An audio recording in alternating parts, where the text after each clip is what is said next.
Okay, I think we are live. Yes. All right. Okay, guys. Okay.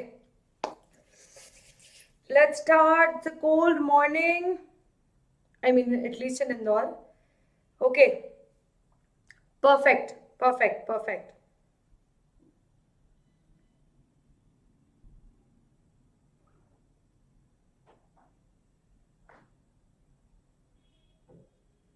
Okay, guys. Good morning, everybody. Good morning. Good morning. I hope तुम लोग सब ठीक हो.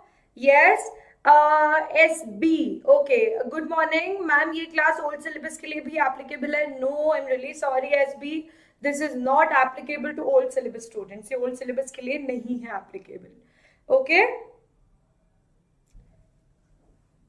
कैसे हो सब लोग यार? बढ़िया, एकदम मस्त मजे में. Yes. जवाब दोगे तो मुझे भी अच्छा लगेगा. नहीं देना है तो कोई दिक्कत नहीं है. हाँ. Good morning everybody. All right. Okay.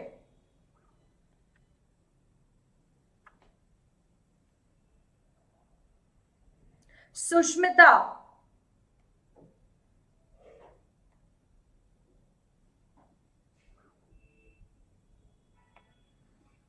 Okay. All right. So guys, सबसे पहले तो मैं अपने बारे में एक छोटा सा इंट्रोडक्शन दे देती हूँ for all those people who don't know मी.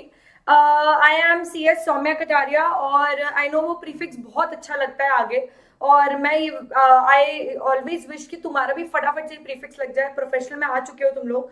और सो बेसिकली गाइस कैसा है कि हम लोग के अभी 3 दिन जो है वो क्लास डेमो, अभी 3 दिन क्लास डेमो लेक्चर्स चलने वाले हैं. ठीक है. डेमो लेक्चर्स क्यों चलने वाले हैं? Because a lot of people have not studied from me in executive or they don't know me or something like that. ठीक है. तो इसीलिए जो है 3 दिन ओपन लेक्चर्स, लाइव लेक्चर्स होने वाले हैं यूट्यूब पर, so that you can make a call कि भाई हमें आगे कंटिन्यू करना है नहीं. राइट. सेकेंड जो है, good morning Akash. Sushmita, I am really good. मैं बहुत अच्छी हूँ. सेकेंड जो है, मैं अपने बारे में बता देती हूँ. तो बेसिकली मैंने अपना CS जो है अपनी 21 साल की बाली उम्र में कंप्लीट किया था. ठीक है. सब कुछ एक बार में क्लियर किया था. ऑल इंडिया रैंक तो मैं नहीं ला पाई थी अनफॉर्चुनेटली. मेरे पास मैंने एक रेगुलर कॉलेज से ग्रेजुएशन किया है, गवर्नमेंट कॉलेज से. ठीक है. उसके बाद इंदौर में IIPS DAVV करके कॉलेज है, मैंने वहां से ग्रेजुएशन किया था. उसके बाद मैंने अपने मास्टर्स कंप्लीट किए और अब मैं PhD कर रही हूँ. सेकेंडली मैंने आर्टिकलशिप, अपनी आर्टिकलशिप जहां पर की थी वहीं पर मैंने 1 साल जॉब भी की थी. It was a group of companies जहां पर करीब करीब 60 to 65 कंपनीज थी. सब टाइप की कंपनीज थी. Why I chose this subject. मैं ये सब्जेक्ट क्यों पढ़ा रही हूँ? बिकॉज उस कंपनी में मैंने सेक्रेटरी ऑडिट हैंडल भी किया है. उसके बाद मैंने प्रैक्टिस चालू की और मैंने प्रैक्टिस में सेक्रेटरी ऑडिट किया भी है. तो I have been on both the sides of secretary audit. मैंने सेक्रेटरी ऑडिट एक्सेप्ट भी किया है from the side on the part of the company, और मैंने सेक्रेटरी ऑडिट किया भी है on the part of PCS. तो मैंने दोनों चीज की. That is why I choose this particular subject. ठीक है. So I have got experience of corporate world के ऑडिट में कैसे क्या होता है. ये सब्जेक्ट जो है वो पहले ओल्ड सिलेबस में DD माना जाता था. लेकिन उसको DD बोलता है. आज भी मैं जब रेपिटेटिवली ये सब्जेक्ट का नाम बोलूंगी तो मैं DD ही बोलूंगी, क्योंकि ओल्ड सिलेबस में DD था. बट टेक्निकली इसमें DD नाम का कुछ बच्चा ही नहीं है. ठीक है. मतलब इसमें DD का नामो निशान जो है वो तो नहीं मिटाया है, बट थोड़ा सा पार्ट रखा है DD का. तो हम लोग जो है वो इस सब्जेक्ट में क्या क्या कॉन्टेंट्स हैं वो हम लोग डिस्कस करने वाले हैं. हम लोग इसमें ये तो डिस्कस करेंगे कि कंटेंट्स क्या क्या है. उसके बाद हम टाइमिंग को लेकर भी डिस्कशन करेंगे, क्योंकि कल बहुत स्टूडेंट्स का मुझे मैसेज आया, मैम हमारा ऑफिस रहेगा, हम लोग ऑफिस कैसे स्टार्ट करेंगे, आप 12 बजे तो छोड़ोगे तो फिर कैसे होगा. तो ये सारी चीजों को मद्देनजर रखते हुए मैंने सोचा है कि एक बार मैं आप लोगों से टाइमिंग डिस्कस कर लूंगी. वैसे भी ये लाइव लेक्चर है तो यहाँ पर ज्यादा स्टूडेंट्स रहेंगे टाइम डिस्कस करने के लिए. करेक्ट है ना. अब इसके बाद डाउट आता है कि मैम 3 दिन तो लाइव लेक्चर्स ओपन है, बट बाद में क्या?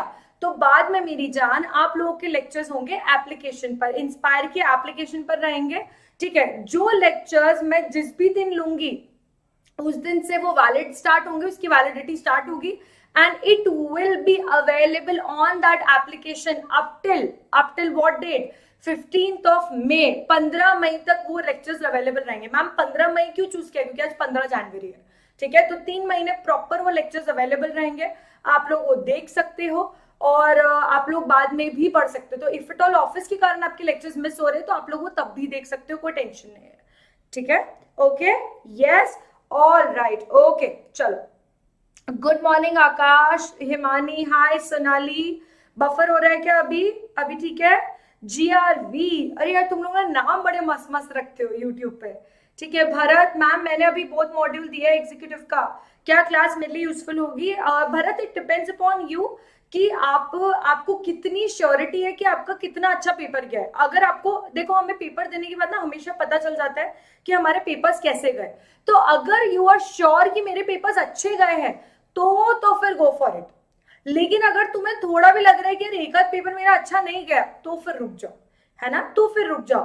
क्योंकि any which ways if it all you don't clear, if it all you clear it of in on 25th of February, अगर तुम्हारा एग्जीक्यूटिव क्लियर भी हो जाता है तो भी तुम्हारे पास पेन ड्राइव और ड्राइव लिंक का तो ऑप्शन है ही ना मेरी जान, आ रहा है समझ में? वो तो है, तो फिर तुम उसमें you can switch to that mode as well.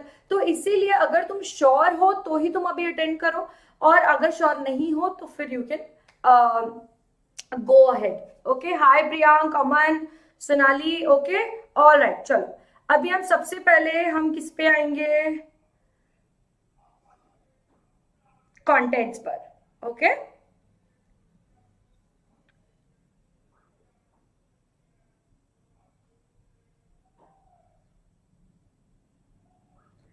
ये आपको काफी कुछ दिख रहा होगा, मॉड्यूल का picture, right? Module, yes, okay guys, चलो मॉड्यूल देखते हैं हम लोग। सो बेसिकली आपका जो ये जो सब्जेक्ट है ना वो दो पार्ट्स में है। कितने? दो मतलब 2, ठीक है। ये ऐसी बकर तुम्हें पूरी क्लास में दिखेगी, पूरे सेशन में। 2 मतलब 2, 3 मतलब 3, ये सारी बकर तुम्हें दिखती चलेगी, ठीक है। सो बेसिकली दो आप लोगों के पार्ट्स है, एक है 40 मार्क्स और एक है 60 मार्क्स, ठीक है। 40 मार्क्स का आपका पार्ट है कंप्लायंस मैनेजमेंट का। किसका पार्ट है guys? Compliance management.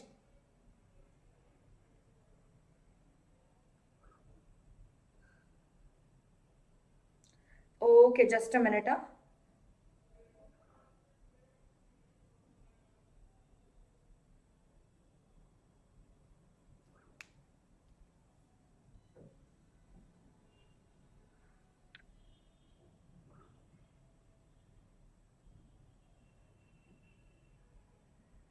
Beauty with ultimate talent, GRV, okay. Thank you बोल सकती हूँ क्या मैं? अभी ठीक है?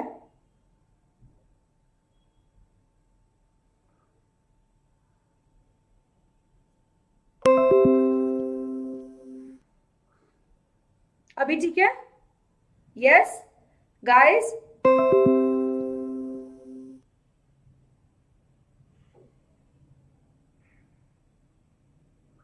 Perfect, all right, okay. So 40 marks का आपका कंप्लायंस मैनेजमेंट वाला पार्ट है।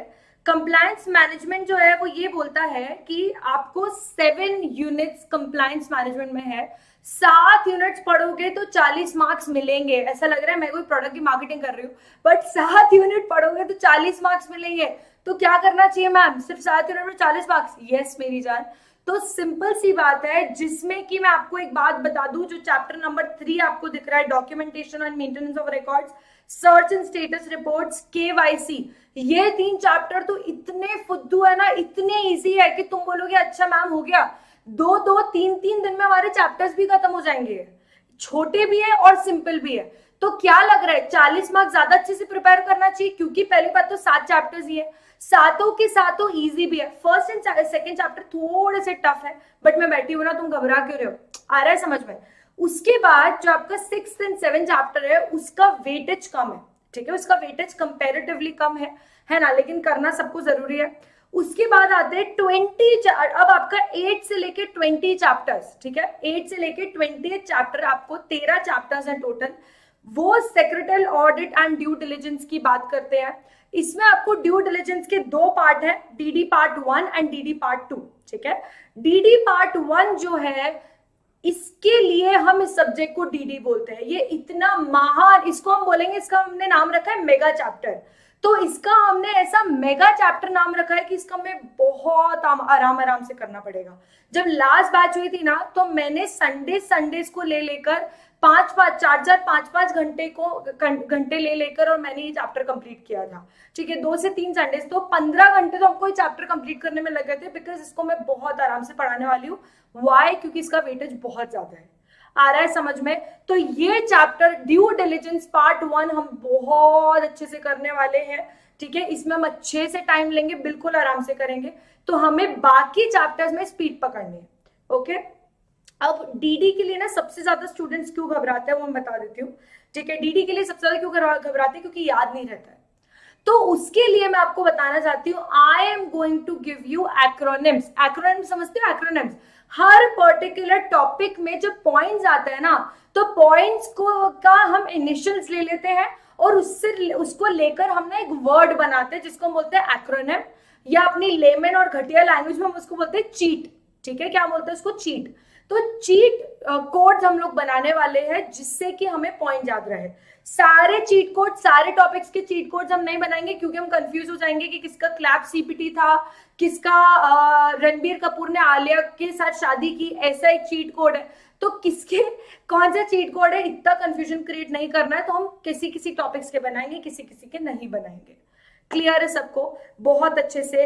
Yes, alright. भरत क्या बोल रहा है? मैम अभी ऐसा है ना कि 90% कॉन्फिडेंस मैम की क्लियर हो जाएगा, और उसके चलते अभी स्टडी पे भी नहीं पा रही वापस, सो स्टडी के कंटिन्यू करने के लिए ले लेता है।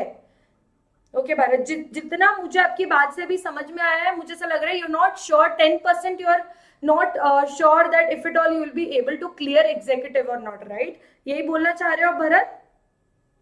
ओके, हाय विवेक, शिवानी, और कौन आ गया भाई?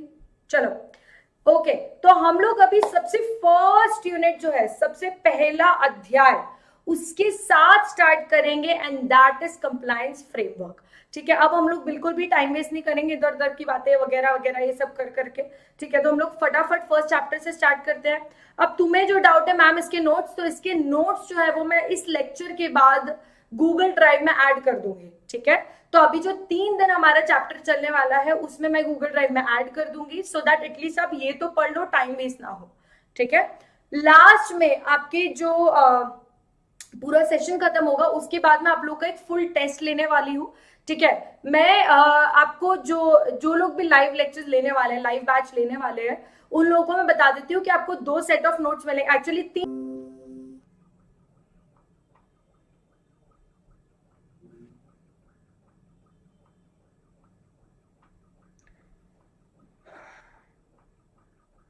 आज यार पता नहीं दिन खराब है या क्या है, मैंने तो भगवान से विनती भी कर ली थी कि भगवान आज इंटरनेट का कोई इश्यू मत देना। कपड़े भी मैंने व्हाइट पहने क्योंकि मेरे को ब्लैक पहनना अलाउड नहीं है, ऐसा कोई तो पंडित ने बोला है। अभी मुझे समझ में नहीं आ रहा है क्या प्रॉब्लम है। ठीक है, अमेंडमेंट, यस प्रियांक, अमेंडमेंट है। ओके, तो हाँ जी, तो हम लोग, मैं बता रही थी आपको कि 3 set of notes you gonna get in live batch, जो आपकी ऑनलाइन लाइव बैच होने वाली है। एक ये वॉल्यूम 1 जिसमें कंप्लायंस मैनेजमेंट है, वॉल्यूम 2 जिसमें आपका ड्यू डिलिजेंस सेक्रेटरियल ऑडिट है, और जो थर्ड है रिविजन नोट्स। रिविजन नोट्स में मैंने क्वेश्चंस डिस्कस किए हैं, क्वेश्चंस के आंसर्स क्या होने वाले हैं वो हम हर चैप्टर के बाद डिस्कस करेंगे। सबसे बड़ा प्रॉब्लम यही होता है और अब बंदा यही हार जाता है, और वो क्या है कि आपको आता तो है पूरा कंटेंट, पर लिखने पे आता है ना तो हमारे हाथ रुक जाते हैं वहीं पर। आ रहा है समझ में? तो वो नहीं होना चाहिए। So that is why I am gonna discuss everything, मतलब दुनिया की सारी चीजें उस क्वेश्चन में जो आनी चाहिए वो सब मैं आपको हर चैप्टर के बाद डिस्कस करूंगी। Okay, done, all right. Hi Kriti, hi, how are you? Okay guys, चलो अब हम आते हैं कंप्लायंस फ्रेमवर्क पर। आज हम बिल्कुल बेसिक डिस्कस करने वाले हैं। ठीक है सर, कंप्लायंस फ्रेमवर्क की अगर हम बात करते हैं तो कंप्लायंस फ्रेमवर्क में हम बात करेंगे कंप्लायंस मैनेजमेंट की। सबसे पहले तो कंप्लायंस शब्द का मतलब समझो, क्योंकि हमारे सब्जेक्ट में कंप्लायंस वर्ड आता है तो हम पहले उसका मतलब तो समझे। देखो, कंप्लायंस का मतलब होता है लॉ को फॉलो करना। कंप्लायंस का मतलब क्या होता है? लॉ को फॉलो करना। तो बात बड़ी इतनी सी है मेरी जान कि जब हम लॉ को फॉलो करते हैं जब बाहर वाले लॉ को हम फॉलो करते हैं और अंदर जो हमने पॉलिसीज बनाई उसको भी फॉलो करते हैं, तो वो क्या हो जाएगा? कंप्लायंस। तो कंप्लायंस का मतलब इतना सा नहीं होता है कि बाहर जो गवर्नमेंट ने लॉ लगाए वो हम लॉ फॉलो करवाए, लॉ हम पर एप्लीकेबल करवाए हैं वो हम फॉलो करें, सिर्फ वो नहीं होता है। हमने जो इंटरनल पॉलिसी बनाई है, जो कोड ऑफ कंडक्ट बनाया है, जब हम उसको फॉलो करते हैं तो उस पूरे फॉलोइंग को हम बोलते हैं compliance. So what exactly is compliance? When you follow external laws and when you follow internal policies. Clear है?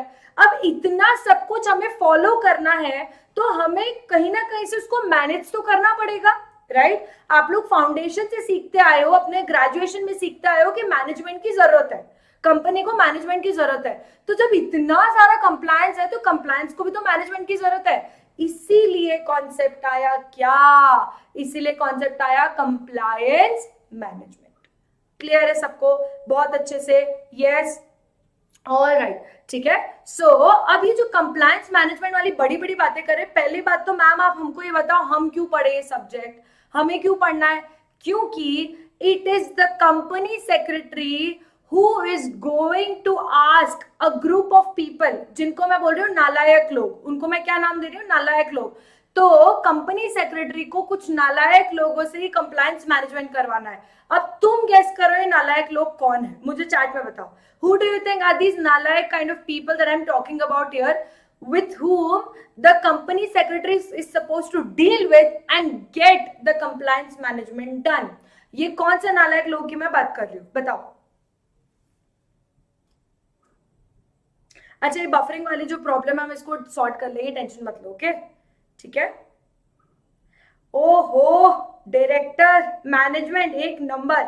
मैम आप कौन सा सब्जेक्ट पढ़ाने वाले हो? मैं ड्राफ्टिंग और डीडी पढ़ाती हूँ, बट मैं ड्राफ्टिंग का लाइव लेक्चर नहीं ले रही हूँ बिकॉज एक बहुत ही प्यारी सी बैच मैं रिकॉर्ड कर चुकी हूँ। So and there is no amendment after that, so there was no reason and there was no necessity of taking live batch again. Okay, management board absolutely एक नंबर लोग हो यार तुम लोग।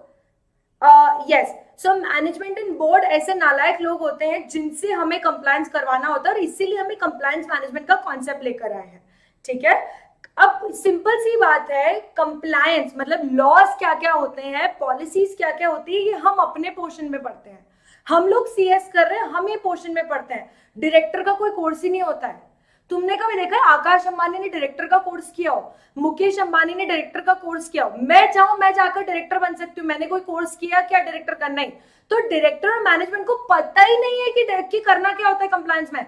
तो इसीलिए वो हम जैसे लोगों को रखते हैं, हम जैसे महान मनुष्यों को रखते हैं जो उनको बताएंगे क्या, that the board of directors and management must recognize the scope and implications of laws that apply to the company. So the board and the management are supposed to do what?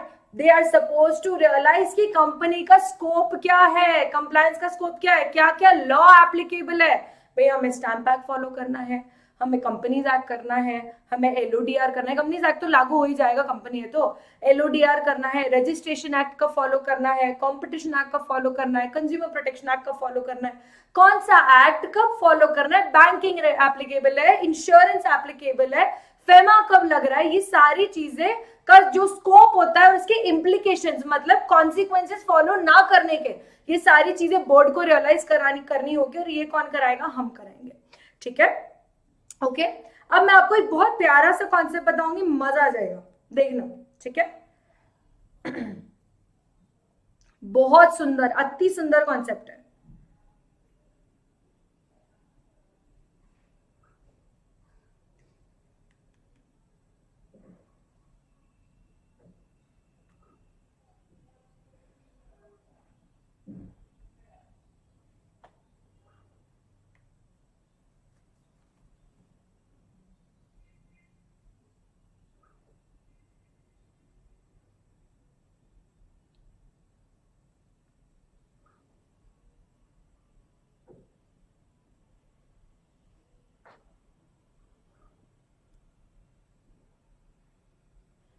अच्छा, तुम लोगों को पता है मैं जैन हूँ, ठीक है।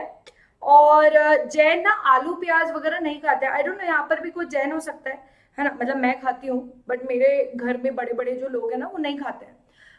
Do you know what is the reason why do not, I mean why have they come up with such restrictions that they are not suppose to eat aloo pyaz? ऐसी दुनिया की इतनी सुंदर चीजें जो भगवान ने बनाई है, तो वो क्यों नहीं खाते हैं? तुम्हें कुछ पता है क्या रीजन?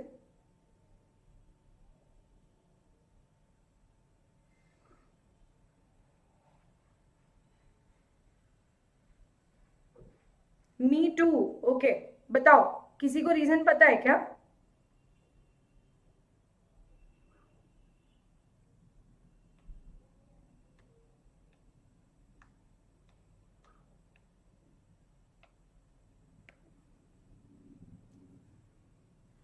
ग्राउंड नट्स है ना मैम, छोटे छोटे जीव होते हैं। ओके, कंप्लायंस की वजह से। ठीक है, चलो ये देखो। तो ये ना एक बड़ा सा आलू है, ठीक है। अब जैन ना आलू क्यों नहीं खा, मैं सिर्फ आलू की बात कर रही हूँ। तो जैन आलू क्यों नहीं खाते हैं? क्योंकि उसमें ना बहुत छोटे छोटे पार्टिकल्स होते हैं, और वो इतने छोटे छोटे पार्टिकल्स होते हैं कि वो हमें दिखते ही नहीं है, और हम उसको खा जाते हैं तो वो मर जाते हैं, और इसीलिए हम वो नहीं खाते हैं, ठीक है। इसलिए हम अवॉइड करते हैं। सब खाते हैं आजकल, ऐसा कुछ भी नहीं है। जैन भी नॉनवेज खाते हैं, तो इतना कोई बड़ी बात नहीं है। बट मैं बता रही हूँ कॉन्सेप्ट, ठीक है। सिमिलरली जो भी चीजें अंडरग्राउंड पैदा होती है ना, जैसे आपका आलू हो गया, प्याज हो गया, गाजर हो गया, लहसुन हो गया, अदरक हो गई, ये सारी चीजें अंडरग्राउंड पैदा होती है। तो इसमें ना बहुत ज्यादा छोटे छोटे पार्टिकल्स होते हैं जो नजर नहीं आते, ठीक है। सिमिलरली आलू जो होता है, आलू में भी ऐसे छोटे छोटे छोटे छोटे छोटे पार्टिकल्स हैं, ठीक है। ये छोटे छोटे पार्टिकल्स का हम नाम देते हैं, ठीक है। एक का नाम हमने दे दिया है, एक का नाम हमने दे दिया है ऑडिट, एक का नाम हमने दे दिया है सॉल्यूशन, एक का नाम हमने दे दिया है ओनरशिप,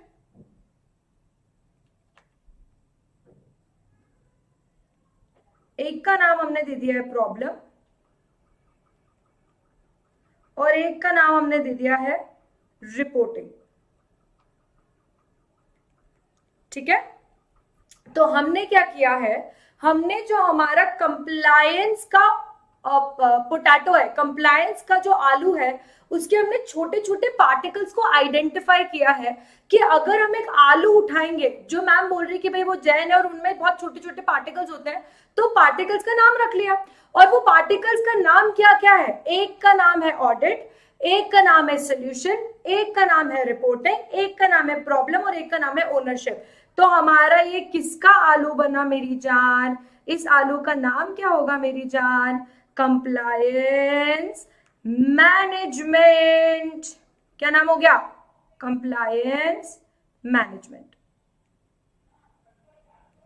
आ रहा है समझ में सबको? बहुत अच्छे से, पक्के में, राइट। सो बात बड़ी सिंपल सी है कि कंप्लायंस मैनेजमेंट एक ऐसा आलू होता है जिसमें हमें ये सारी चीजें कवर करनी है। हमें प्रॉब्लम को तो आइडेंटिफाई करना ही है, हमें ओनरशिप पता करनी है कि कौन सा कंप्लायंस कौन करेगा, उसके बाद हमें उसका ऑडिट भी करवाना है, हमें उसका सोल्यूशन भी ढूंढना है जो हमारी प्रॉब्लम चल रही थी, और उसको हमें रिपोर्ट भी करना है किसी ना किसी को जाकर।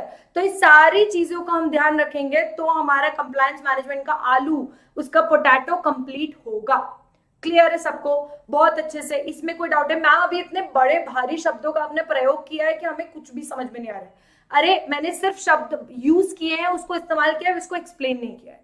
क्लियर है सबको? बहुत अच्छे से, यस। चलो अब हम आएंगे कंप्लायंस मैनेजमेंट के, फिर से उस टॉपिक पे आएंगे, ठीक है। So what is compliance management? Compliance management system, जिसको हम शॉर्ट फॉर्म में बोलते हैं क्या? CMS। क्या बोलते हैं मेरी जान? CMS। तो CMS is what it manages the entire process of the company. Which process? Compliance process. Ma'am compliance मतलब क्या? Compliance मतलब external law plus internal procedure, मतलब इंटरनल पॉलिसी प्रोसीजर भी फॉलो करना है, एक्सटर्नल लॉ भी फॉलो करना है। तो इन सब का जो कंप्लायंस होता है उसको हम बोलते हैं कंपनीज कंप्लायंस प्रोसेस, और इसको मैनेज करने के लिए बना CMS, मतलब कंप्लायंस मैनेजमेंट प्रोसेस सिस्टम। आ रहा है समझ में सबको? इसीलिए मैं ये बोल रही हूं कि सेक्रेटल ऑडिट होने के बावजूद भी हमें किसकी जरूरत है? कंप्लायंस मैनेजमेंट सिस्टम की जरूरत है। क्यों? क्योंकि सेक्रेटल ऑडिटर कभी भी इस पर ध्यान नहीं देगा। सेक्रेटल ऑडिटर कभी भी इंटरनल पॉलिसी पर ध्यान नहीं देगा। वो सिर्फ किस पर ध्यान देगा कि कंपनी पर कौन से लॉ एप्लीकेबल और कंपनी ने वो एक्सटर्नल लॉज को फॉलो किया या नहीं। लेकिन जो इंटरनल पॉलिसी, उसका क्या? तुमने उसको भाड़ में जाने दिया, उसको अंडर एस्टिमेट कर लिया। तो उसके लिए आया कॉन्सेप्ट कंप्लायंस मैनेजमेंट का, जो बोलता है कि हम इसका भी ध्यान रखेंगे कि कंपनी की पॉलिसी एंड प्रोसीजर फॉलो किए जाए। क्लियर है सबको? So it includes what? It includes वही हमारा पोटैटो है, पोटैटो के छोटे छोटे particles, program, audit, compliance reporting etcetera. Program consist policy and procedure which guide in adherence of the laws. तो छोटे छोटे पार्टिकल्स के बारे में बताया है कि इसमें छोटी छोटी चीजें होती है, जैसे प्रोग्राम होता है, ऑडिट होता है, रिपोर्टिंग होती है। तो ऐसी छोटी चीजें होती है जिसमें हम ये पता करते हैं कि कौन से लॉज एप्लीकेबल है, कौन सी पॉलिसी प्रोसीजर एप्लीकेबल है। जैसे एक एग्जांपल देती हूँ, आप लोगों ने एग्जीक्यूटिव में पढ़ा होगा, एग्जीक्यूटिव में आपने पढ़ा होगा कि कंपनी में ऑडिट कमिटी जो होती है उसको विजिल मैकेनिज्म की पॉलिसी बनाना जरूरी है। ठीक है, कंपनी में जो ऑडिट कमिटी होती है ना, ऑडिट कमिटी की एप्लीकेबिलिटी आती है कुछ कुछ कंपनीज में based on the paid up capital listed company, right? तो ऑडिट कमिटी को एक विजिल मैकेनिज्म की पॉलिसी बनानी है। विजिल मैकेनिज्म क्या बोलते हैं? Whistle blower policy. कि कंपनी में ऐसी पॉलिसी होनी चाहिए कि भाई अगर कोई भी कुछ गलत कर रहा है तो कोई भी एम्प्लॉय जाकर उसको कंप्लेंट रिपोर्ट, उसके अगेंस्ट कंप्लेंट रिपोर्ट कर सकता है। ठीक है, ये हमने देखा हुआ है।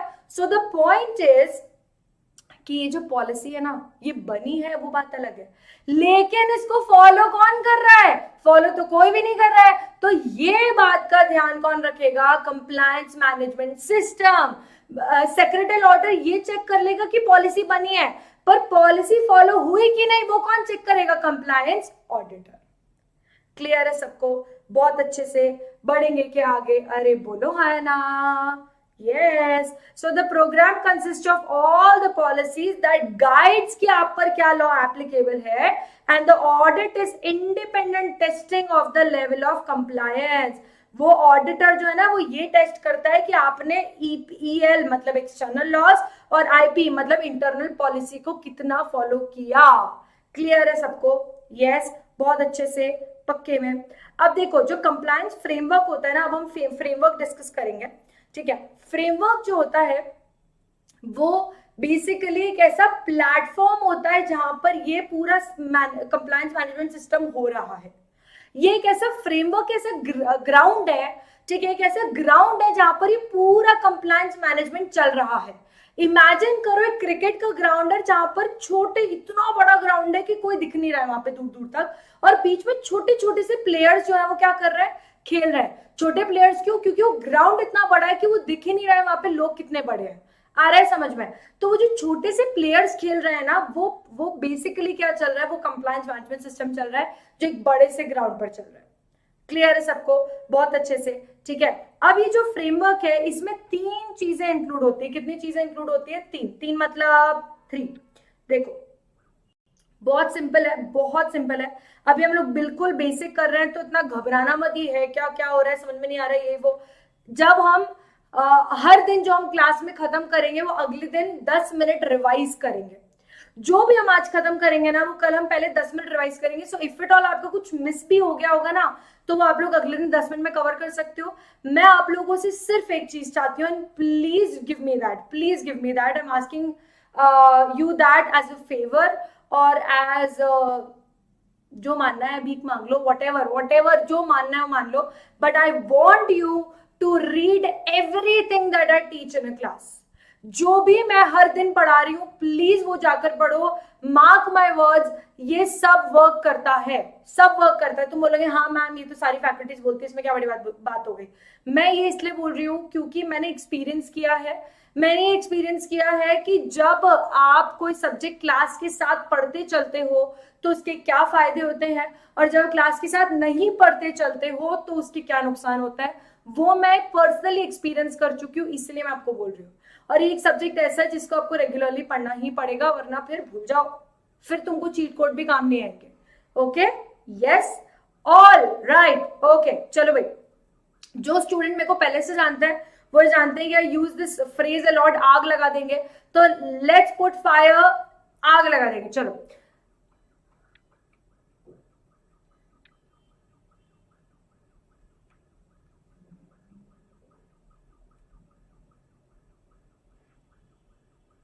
ओके चलो।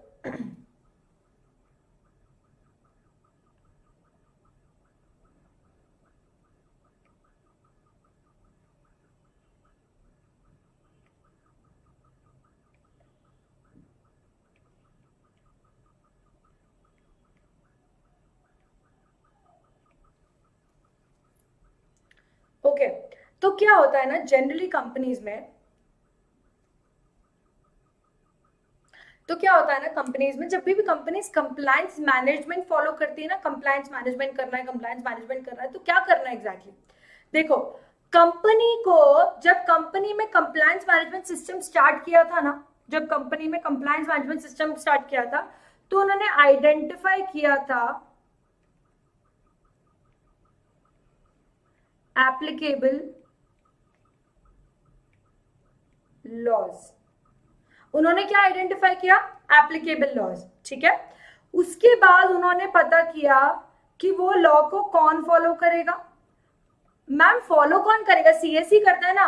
तुम एक बात बताओ, क्या तुम सीएस बन रहे हो तो पूरी रिस्पॉन्सिबिलिटी, पूरा भार तुम अपने ऊपर ही ले लोगे कि पूरा कंप्लायंस मैं करेगा, कुछ भी हो जाए मैं करेगा? तुम पूरी रिस्पॉन्सिबिलिटी लेने को तैयार हो क्या? नहीं।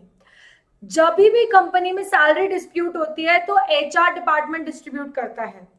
कोई भी कंपनी में, फैक्ट्री में क्या क्या सेफ्टी स्टैंडर्ड्स मेंटेन करने हैं वो प्रोडक्शन डिपार्टमेंट या फैक्ट्री मैनेजर ध्यान देता है, सीएस ध्यान नहीं देता है। आ रहा है समझ में सबको? तो हर अलग अलग छोटे छोटे कंप्लायंसेस की ना ओनरशिप होती है। Every type of compliance has a owner. हाँ मैं जानती हूँ कि बहुत सारे सेक्रेटरियल कंप्लायंसेस, एलओडीआर कंप्लायंसेस की ओनरशिप सीएस के पास रहती है। ओनरशिप मतलब उसकी रिस्पॉन्सिबिलिटी, उसको पूरा करने की रिस्पॉन्सिबिलिटी।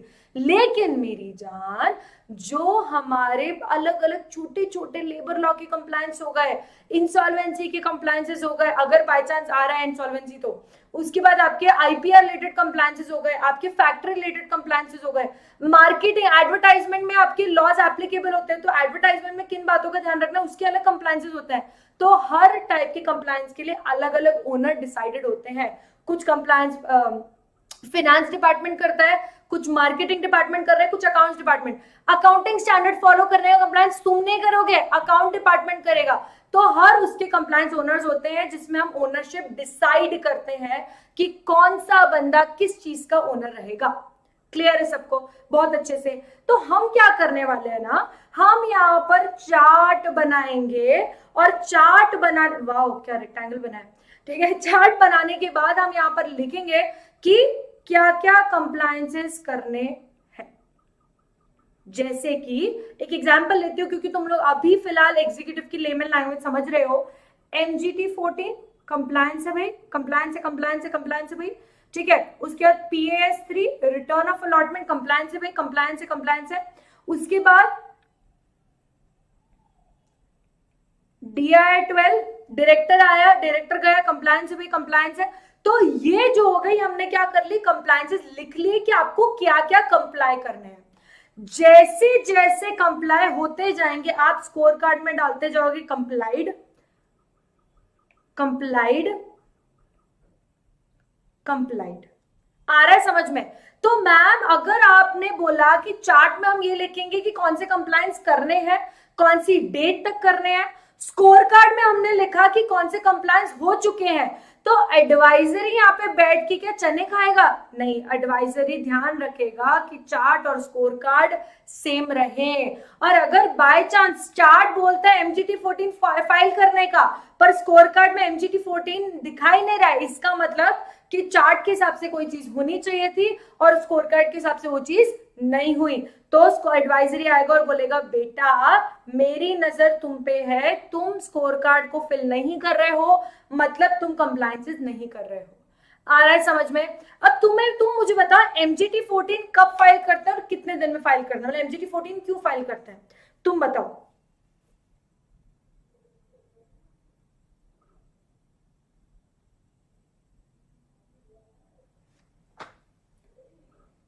है ना, बोलो बोलो।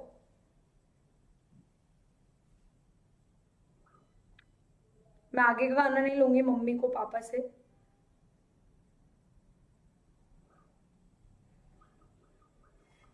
बोलो।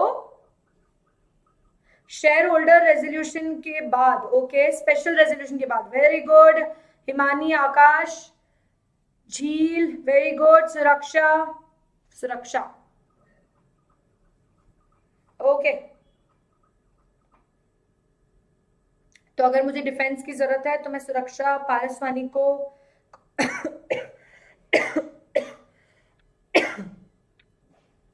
कोई बात नहीं, डरो मत, ये वर्चुअली नहीं फैलता है कोरोना, ठीक है। चलो, सो माय पॉइंट इज कि जो तुम बोल रहे हो बिल्कुल सही है। स्पेशल रेजोल्यूशन के बाद हम एमजीटी 14 30 दिन में फाइल करते हैं, बिल्कुल सही है ना, बिल्कुल सही है। अब बात आती है किस चीज की मेरी जान, विद इन 14 डेज, ओके, नहीं नहीं, विद इन 30 डेज। 14 डेज क्या होता है भाई, 30 डेज 30 दिन होता है ना, हाँ। चलो, तो अब क्या होता है कि जैसे एमजीटी 14 में हम लोगों ने डाल दिया कि आज अगर हमने समझ लो स्पेशल रेजोल्यूशन 15 जनवरी को फाइल किया है, ठीक है, तो हमारे पास कब तक का दिन है, हमारे पास है 14 फरवरी का। 14 फरवरी, क्या झूठ बोल के जाने वाले हो, ठीक है। 14 फरवरी तक के हमारे पास टाइम है, एक्चुअली 13 फरवरी का, क्योंकि हमारे पास जो ये जो महीना है वो 31 दिन का है, ठीक है। तो हम ना चार्ट में 14 फरवरी डेट नहीं डालेंगे, हम चार्ट में डेट डाल देंगे, इसको कट करके हम चार्ट में डेट डाल देंगे 31 जनवरी। तो मैम ऐसा क्यों किया, ऐसा क्यों किया, जब हमारे पास 30 दिन थे एमजीटी 14 के, तो फिर हमने 15 दिन में एमजीटी 14 क्यों फाइल किया, यही तो कंप्लायंस होता है। हमें ऐसे ही तो कंप्लायंस को मैनेज करना है, हम डेडलाइन ही छोटी रखेंगे, हम ऐसा नहीं कि बिल्कुल लास्ट डेट तक वेट करेंगे, क्योंकि अगर 14 फरवरी से बाय चांस लेट हो गया, 14 फरवरी को अगर तुम बाय चांस झूठ बोल के ऑफिस में और अपने पट्टे या पट्टी के साथ घूमने चले गए, इंदौर में ऐसा वर्ड यूज करते हैं, ठीक है, मेरे को जज मत करना तुम लोग, बट अगर तुम अपने बंदे या बंदी के साथ घूमने चले गए, तो फिर 14 फरवरी को फाइलिंग कौन करेगा और डिले हो जाएगा।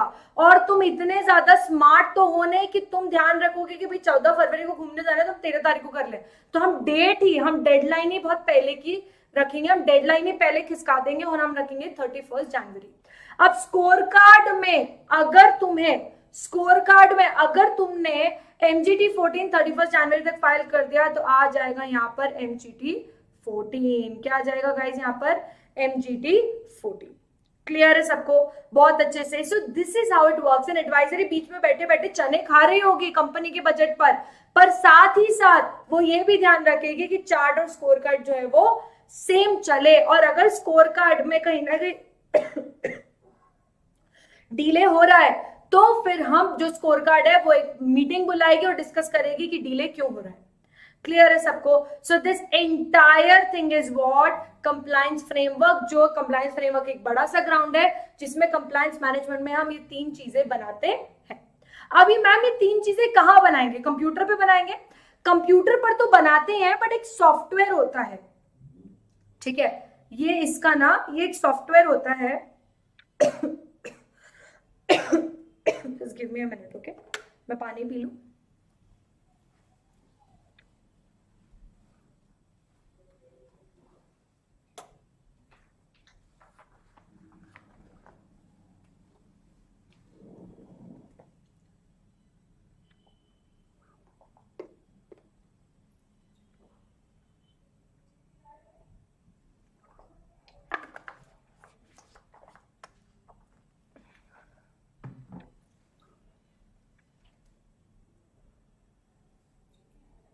ओके, तो बात बड़ी सिंपल सी है, इतनी सी बात है कि एक सॉफ्टवेयर है, तो ये जो सॉफ्टवेयर है ना, ये सॉफ्टवेयर बहुत सारी कंपनीज हमें कंप्लायंस के सॉफ्टवेयर प्रोवाइड करती है, जिसको हम बोलते हैं कंप्लायंस टूल्स।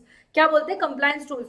तो ये जो बहुत सारी कंपनीज है, जैसे हमारे टीसीएस हो गया, या फिर इन्फोसिस हो गया, विप्रो हो गया, आपका ईवाई अर्नस्ट एंड यंग, पता है ना, डेलॉयट हो गया, केपीएमजी हो गया, ये सारी कंपनी सिर्फ ऑडिट नहीं करती, वो तो सीए की बिग फोर है, बट ये लोग आईटी टूल्स भी प्रोवाइड करते हैं। तो कंप्लायंस मैनेजमेंट सिस्टम का जो टूल है ना, वो हम ऐसी बड़ी बड़ी कंपनी से खरीदते हैं, वो हम ऐसी बड़ी बड़ी कंपनी से खरीदते हैं जिस पर जो हमें चार्ट, स्कोर कार्ड और आपका ये एडवाइजरी का पूरे 3 ऐसे कॉलम्स बनाकर देंगे, और उसमें हम देखेंगे, हमें बस उसमें अपना डेटा फिल करते चलना पड़ेगा depending upon our what on whatever we have discussed, that is applicability of law and the ownership। अच्छा, ये जो चार्ट और स्कोर कार्ड होता है ना, इसमें ओनरशिप वगैरह भी सब डिसाइडेड रहती है कि कौन सा बंदा किस चीज के लिए क्या है रिस्पॉन्सिबल है, कौन सा बंदा किस चीज के लिए कहीं ना कहीं ओनर कंप्लायंस करने के लिए रिस्पॉन्सिबल रहेगा।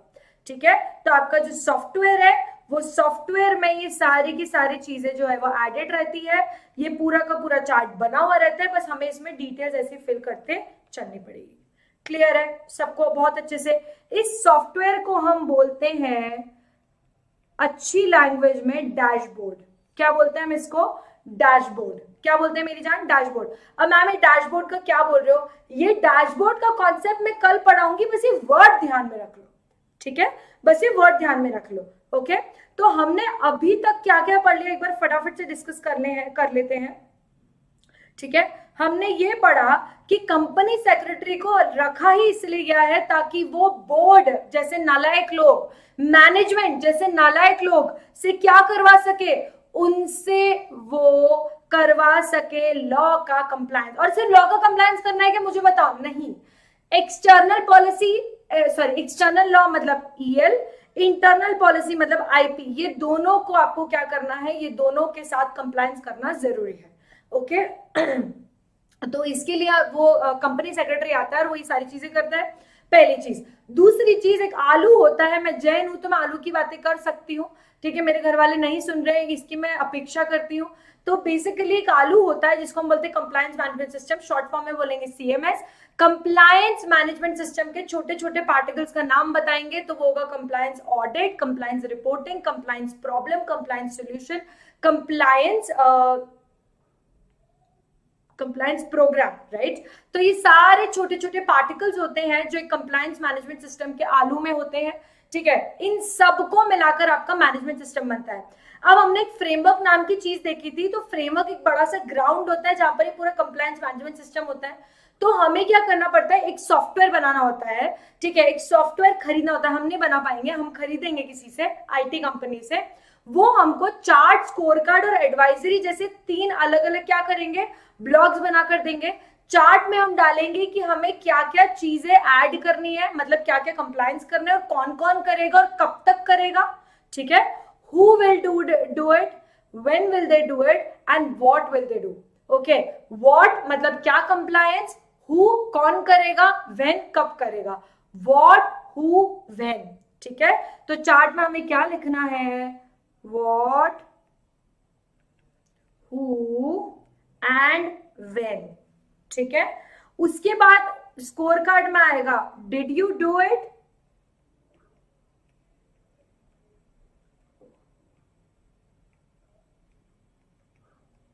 ठीक है, स्कोर कार्ड में क्या आएगा, डिड यू डू इट, क्या तुमने वो किया जो हमने चार्ट में डिसाइड किया था, या तुम भूल गए, हमारी एनिवर्सरी की तरह तुम भूल गए, 14 फरवरी की तरह तुम भूल गए। नहीं, जो चार्ट में हमने डिसाइड किया है वो किसको करना है, एडवाइजर, वो स्कोर कार्ड में अपडेट होते चलना चाहिए। ठीक है, और एडवाइजरी इस चीज का ही ध्यान रखेगी। ओके, ये हमने किस में पढ़ा, कंप्लायंस फ्रेमवर्क में। क्लियर है सबको बहुत अच्छे से? यस। ओके, अब मैं एक बार आप लोगों से टाइम की बात कर लेती हूँ, और बहुत सारे स्टूडेंट्स को कंफ्यूजन था with respect to pen drive in Google drive, तो मैं वो भी बात कर लेती हूँ। ठीक है, since it's the first day, तो आज हम लोग जो पोर्शन है आज हम यहीं तक करेंगे।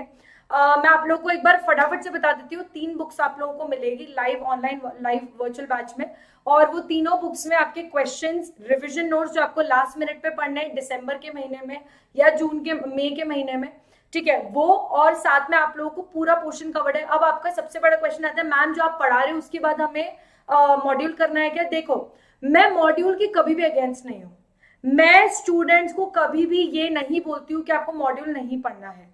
ठीक है, एक बार गो थ्रू करने में कोई बुराई नहीं है, बट फिर भी अगर आप कंफर्टेबल नहीं हो मॉड्यूल पढ़ने से, अगर आपको लगता है नहीं मैम मॉड्यूल हमको चक्कर लाके दे देता है, चक्कर आ जाता है मॉड्यूल पढ़ने से, तो फिर मत पढ़ो।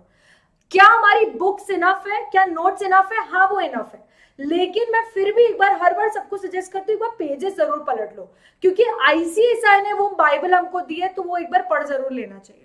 ठीक है, मैं ये मानती हूँ, मैंने भी वो किया था, बट फिर भी अगर आपको चक्कर आ जाता है तो फिर कोई दिक्कत नहीं है, कोई टेंशन नहीं है, आप लोग छोड़ भी सकते हो, the notes are absolutely enough. Okay, now एक बार मैं फटाफट से बताती हूँ पेन ड्राइव और गूगल ड्राइव का क्या सीन है, क्योंकि बहुत सारे स्टूडेंट्स को अभी यही नहीं पता है कि पेन ड्राइव और लिंक में क्या डिफरेंस होता है।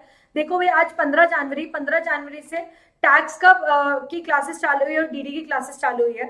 ठीक है, तो टैक्स का टाइमिंग जो है वो 8 to 10 AM है, और डीडी का, जिसको मैं डीडी बोल रही हूँ शॉर्ट फॉर्म में, हमारा जो सब्जेक्ट है उसका 10:30 to 12 PM है। ठीक है, और आपकी जो प्राइस रहेगी वो 6,000 रहेगी पर सब्जेक्ट, बट अगर आप ग्रुप वाइज लेना चाहते हो, पूरा का पूरा ग्रुप लेना चाहते हो, तो आपको 11,000 रुपए पड़ेगा। ठीक है, लाइव बैच का। अब मैम नीलम सर का क्या? तो नीलम सर पुणे में 18 जनवरी से फेस टू फेस बैच ले रहे हैं। दिस इज फॉर दो स्टूडेंट्स जो वर्चुअल पढ़ ही नहीं सकते हैं। ठीक है, उनकी बैच का क्या रहेगा, वो कहाँ पर लेंगे, उसके लिए एक बार तुम उनको पर्सनली कॉन्टैक्ट कर सकते हो, या फिर यहाँ पर जो नंबर दिया उस पर कॉन्टैक्ट कर सकते हो। Okay, hi Palak, love to see you too, love to see you, I hope you doing well, I hope तुम्हारी एग्जाम्स अच्छी गई हो। ठीक है, Palak was all throughout the session with me, जब मैंने लास्ट दिसंबर के लिए जब मैंने लिया था जो डीडी के रिविजन लिए थे। ठीक है, so Palak was there throughout the session. Okay, अब आती बात पेन ड्राइव की। तो पेन ड्राइव बेसिकली उन लोगों के लिए जिनके घर पे वाईफाई का कनेक्शन इतना स्ट्रांग नहीं है, जो या फिर वाईफाई है ही नहीं, तो उनको क्या होगा, उनको पेन ड्राइव आएगी, पेन ड्राइव उनको अपने लैपटॉप में लगानी है, एक सीरियल की मिलेगी, एक पासवर्ड मिलेगा, बेसिकली वो पासवर्ड उनको डालना है, एक सॉफ्टवेयर बस डाउनलोड करना रहेगा रियो प्लेयर करके, और फिर वो क्या कर सकते हैं वो लेक्चर्स देख सकते हैं, उन्हें कोई लेक्चर्स डाउनलोड नहीं करने हैं। ठीक है, तो पेन ड्राइव की कॉस्ट जो है वो 5,600 पर सब्जेक्ट है, और अगर आप पूरा ग्रुप लेते हो, मतलब 2 सब्जेक्ट्स के 10,200, या फिर अगर पूरा का पूरा ग्रुप लेते हो तो 15,500, कोई भी ग्रुप लो, ग्रुप 1, ग्रुप 2, ग्रुप 3, 15,500 उसकी प्राइस है। उसके बाद अगर आप लिंक लेते हो, ड्राइव लिंक इन स्टूडेंट्स के लिए जिनके घर पे अच्छा वाईफाई कनेक्शन है, जो बहुत बेकरार है, जो बिल्कुल भी रुक ही नहीं सकते हैं, किस चीज के लिए, जो बिल्कुल भी नहीं रुक सकते हैं अपना पोर्शन अपनी पेन ड्राइव आने तक, मतलब घर पर डिलीवर हो जाए, नहीं रुक सकते, उनको जल्दी चाहिए, तो फिर वो ड्राइव लिंक ऑर्डर कर सकता है। ड्राइव लिंक की प्राइस कम क्यों है मैम? क्योंकि पेन ड्राइव की जो कॉस्ट होती है ना वो हमने ऐड कर दी इसलिए, और ड्राइव लिंक में कोई कॉस्ट पेन ड्राइव की आती नहीं है, इसलिए ड्राइव लिंक की प्राइस थोड़ी सी कम है, 5,000 पर सब्जेक्ट है, और अगर आप पूरा ग्रुप लेते हो, तीनों सब्जेक्ट लेते हो, 13,500 है। अब बहुत सारे स्टूडेंट्स को ना ये डाउट है कि मैम अगर हमने अभी रिसेंटली पिछले 1 या 2 हफ्तों में, मेरी बात को ध्यान से सुनना, पिछले 1 या 2 हफ्तों में हम लोगों ने पेन ड्राइव या गूगल ड्राइव लिंक ली है, बट हमें ना आपका लाइव ही अटेंड करना है, तो क्या हम ऐसा कर सकते हैं? यस, तुम कर सकते हो। ठीक है, तुम्हें उसके लिए 1,000 रुपीज एक्स्ट्रा देना पड़ेगा। क्यों? क्योंकि तुम्हें अगर दिख रहा हो तो यहाँ पर 5,000 प्राइस लिंक की है और 6,000 प्राइस लाइव की है, तो 1,000 रुपए का डिफरेंस है, सो यू हैव टू पे 1,000 रुपीज, और तुम लाइव अटेंड करना स्टार्ट कर सकते हो। बस फिर तुम्हारी जो सीरियल की तुम्हें मिली थी लेक्चर्स देखने की लिंक के साथ, वो सीरियल की तुम्हारी कैंसिल कर देंगे, और फिर तुम वहां नहीं देख पाओगे, फिर तुम सिर्फ लाइव देख पाओगे। तो अगर तुम चाहते हो, आज भी तुमने रिसेंटली पेन ड्राइव लिया है या गूगल ड्राइव लिंक लिया है, और तुम चाहते हो कि तुम्हें लाइव ही अटेंड करना है मेरे साथ रोज, तो तुम ऐसा भी कर सकते हो। ठीक है, और अगर ऐसे कोई स्टूडेंट्स है जिन्होंने पहले पेन ड्राइव ली थी, दिसंबर 19 वगैरह में पेन ड्राइव ली थी, और वो नहीं देख पाए थे लेक्चर्स, या कुछ इश्यूज हो गए थे जिसके कारण वो नहीं पढ़ पाए थे, तो आप लोग मुझे पर्सनली कांटेक्ट करो, आपको मिनिमल प्राइस में जो है आप लाइव अटेंड कर पाओगे। ठीक है, because the ultimate, definitely the ultimate motive is to get you cleared and make you become a CS। ठीक है, तो वो सारी चीजें ज्यादा इंपॉर्टेंट है राइट नाउ। ठीक है, तो अगर आप पहले भी कर चुके हो, पहले पेन ड्राइव ले चुके हो, बट आपको आज अटेंड करना है, so you can do this as well, आप लोग मुझसे कांटेक्ट करो, हम लोग उस पर डिस्कस कर लेंगे। Now about the timings, you tell me, is are these timings 10:30 to 12 comfortable for you all? क्या तुम इस पे कंफर्टेबल हो, या फिर तुम्हें दूसरा टाइम चाहिए? बताइए, चाहिए थोड़ा प्यार। हाँ जी, Ma'am, Neelam sir will not take live online match. No, he's gonna take F to F, that is face to face. Okay, F word जो है, उस एफ लेटर जो है उससे फेस नाम का एक शब्द स्टार्ट होता है. तुम लोग कुछ और समझते हो, मैं ये मानती हूँ कि एफ से फेस स्टार्ट होता है, तो वो फेस टू फेस बैच लेने वाले हैं पुणे में. ठीक है, तो तुम लोग एक बार उनसे कांटेक्ट कर सकते हो. Ma'am, the live lecture on application will be similar to YouTube live, right, with commenting. Yes, absolutely absolutely. Application जो होती है उस पर पूरा कमेंट्स करने का ऑप्शन रहता है. पहली चीज, आप एक दूसरे के कमेंट्स देख सकते हो. ठीक है, और वो जो लेक्चर्स रहेंगे वो काफी एंड तक, मतलब 15 मई तक रहने वाले हैं, तो तुम वहां पर अटेंड कर सकते हो. बट मैं हमेशा ये सजेस्ट करूंगी, अगर तुम लाइव बैच ले रहे हो ना, तो इट्स बेटर कि तुम रोज अटेंड करो. उसका मजा ही अलग है यार. तुम लोगों को आज भी मजा आया होगा ना, ऐसी मैं उम्मीद रखती हूँ, आशा करती हूँ. और अगर मजा नहीं आया तो बोलना मत, यहाँ पे बेइज्जती मत करना. नहीं नहीं, you can always give me an honest feedback. जब मन करे तुम ऑनेस्ट फीडबैक दे सकते हो, मुझे बिल्कुल बुरा नहीं लगेगा. ठीक है, there is always room for improvement, ऐसा बोला जाता है. और ऐसा मैं नहीं बोल रही हूँ, पुराने ऑथर्स बोल के गए. तो इफ इट ऑल आपको कुछ भी लग रहा है ना, आप बिंदास बोलो मुझे चैट में. ठीक है, I will not get offended at all. मुझे कोई बात का बुरा नहीं लगेगा. ठीक है, और time is fine ma'am, 10:30 to 12. 10:30 to 12 सही है सबके लिए. एक बार मुझे hands up, I mean thumbs up दे दो, so that I can move ahead with it. Thumbs up. Morning में नहीं, क्यों भाई हिमानी, ठंड में उठते नहीं बन रही है? हाँ, नहीं नहीं,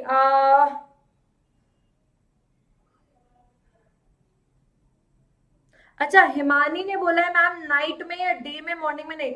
अरे 10:30 to 12 कहाँ मॉर्निंग है भाई? तुम 10:15 उठो और 10:30 बैठ जाओ. बट सलीम सर का लेक्चर कैसे अटेंड करोगे फिर? परफेक्ट. यस, किसी को ऑफिस का कोई इश्यू नहीं है. सी, मैं हर किसी के उस पर नहीं जा सकती हूँ. मुझे मैक्सिमम स्टूडेंट्स अगर थम्स अप दे देंगे तो I have to fix this time, right. Himani Jhamar, तुम तो जैन हो यार, घर पे तुम्हारे घर वाले डांटते नहीं है लेट उठने पे? मैं तो नहीं उठ सकती ज्यादा लेट, ऑप्शन ही नहीं है. All right, perfect perfect perfect. Group 1 हो गया है, ओके. तो बस फिर तुम्हें तो उठना ही 10:15 है. मैं उठाऊंगी, तुम बोलो. अच्छा, अच्छा, अगर कोई ऐसे स्टूडेंट्स हैं जिनको वेकअप कॉल चाहिए, तो वो मैं कर सकती हूँ, बिकॉज आई वेकअप अर्ली. मैं सुबह 7 बजे उठ जाती हूँ, तो मैं आपको वेकअप कॉल दे सकती हूँ. तो अगर कोई स्टूडेंट्स है तो आप मुझे पर्सनली पिंक करो, आई डेफिनेटली डू दैट. मतलब मैं मजाक नहीं कर रही हूँ, मैं पक्के में तुम मेरी मधुर सी आवाज सुनोगे और तुम उठ जाओगे. ठीक है, तो अगर तुम ऐसा चाहते हो तो मैं वो भी कर सकती हूँ कुछ दिनों तक. ऐसे नहीं पूरा पूरा तुम बोलोगे मैम 3 महीने तक आप हमको ना, जितना हम पे कर रहे हैं ना उसमें आप हमको ये भी करो. तो पूरे 3 महीने में, जब तक ठंड ठंड चल रही है, जब तक मेरी आदत नहीं बन जाती, तब तक मैं वो कर सकती हूँ. ठीक है, ओके. मैम, कोई अदर टाइम हो तो चलेगा. What time is comfortable for you मेरी जान हिमानी? और बाकी सबके लिए कंफर्टेबल है, परफेक्ट है, राइट?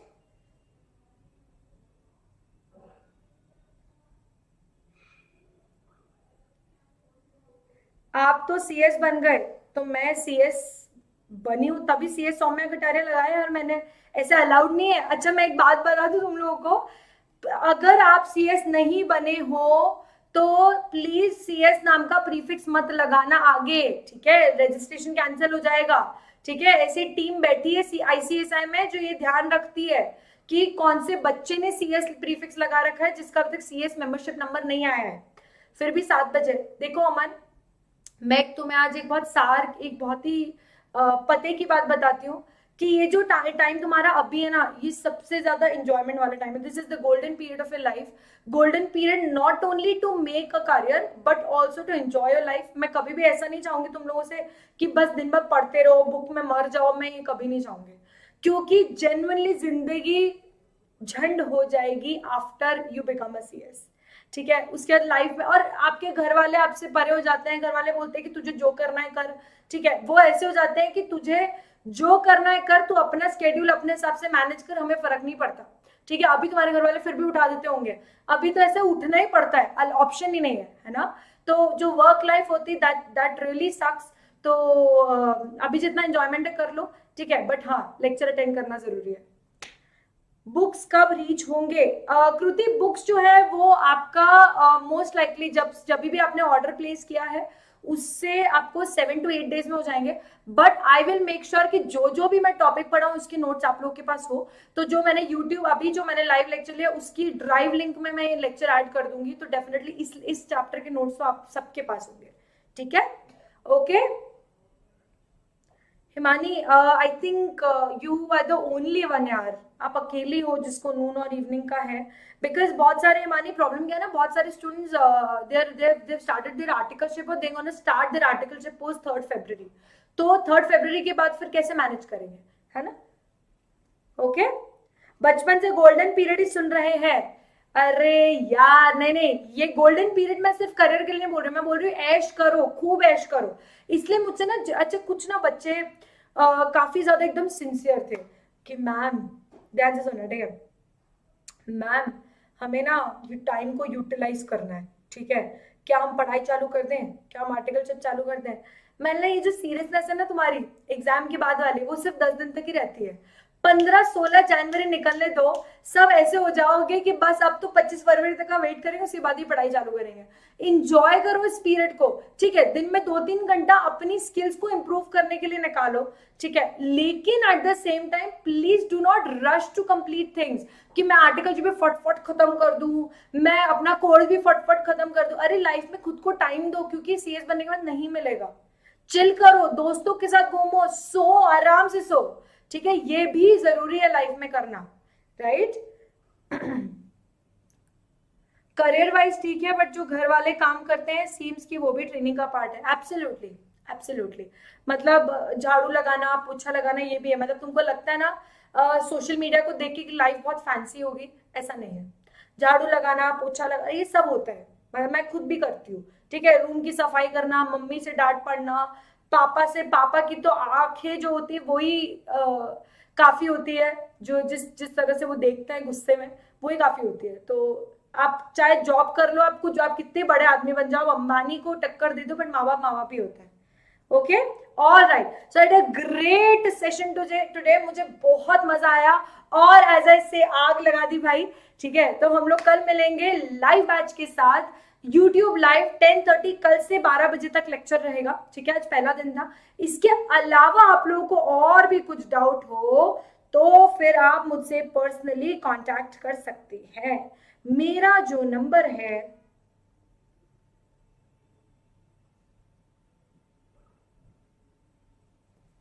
वो मैं यहां पर लिख देती हूँ। ठीक है, मैं सोने जा रहा हूँ, गुड नाइट। अभय,